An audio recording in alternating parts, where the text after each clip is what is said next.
ভূমি দখলের পায়তারা, কুয়াকাটায় কোম্পানির অফিস পুড়িয়ে দেওয়ার অভিযোগ। পটুয়াখালীর কুয়াকাটায় ভূমি দখলকে কেন্দ্র করে একটি কোম্পানির অফিসে অগ্নিসংযোগের অভিযোগ উঠেছে। এ ঘটনায় প্রায় 8.5 লাখ টাকার ক্ষয়ক্ষতি হয়েছে বলে দাবি করা হয়েছে। মহিপুর থানাধীন কুয়াকাটার গঙ্গামতি এলাকায় অবস্থিত লেজার হোম কোম্পানির অফিসে গভীর রাতে আগুন ধরিয়ে দেওয়া হয়।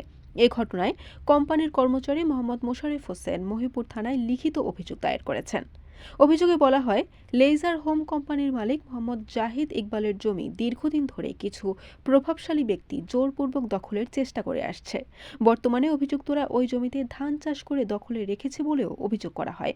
গত 10ই ডিসেম্বর ধান কাটতে গেলে বাধা দেওয়া হলে অভিযুক্তরা বাদীকে গালাগালি ও হুমকি দেয়। এরই ধারাবাহিকতায় 26শে ডিসেম্বর দিবাগত রাতে কোম্পানির অফিসে আগুন ধরিয়ে দেওয়া হয়। এই অগ্নিকাণ্ডে একটি সাদা জাল, পানির মোটর সহ অফিসের গুরুত্বপূর্ণ কাগজপত্র ও আসবাবপত্র পড়ে যায়। ক্ষয়ক্ষতির পরিমাণ প্রায় 8,35,000 টাকা বলে অভিযোগে উল্লেখ করা হয়েছে। প্রত্যক্ষদর্শীরা জানান, এর আগেও একাধিকবার জমির ধান কেটে নেওয়ার ঘটনা ঘটেছে। পুলিশ এলে অভিযুক্তরা পালিয়ে যায় বলেও অভিযোগ রয়েছে। এ বিষয়ে অভিযুক্তদের সঙ্গে যোগাযোগের চেষ্টা করা হলেও তাদের পাওয়া যায়নি।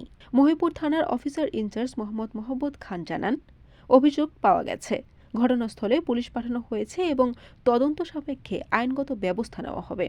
পটুয়াখালী জেলা পুলিশ সুপার মোহাম্মদ আবু ইউসুফ জানান, বিষয়টি গুরুত্বের সঙ্গে দেখা হচ্ছে। বরিশাল নিউজ।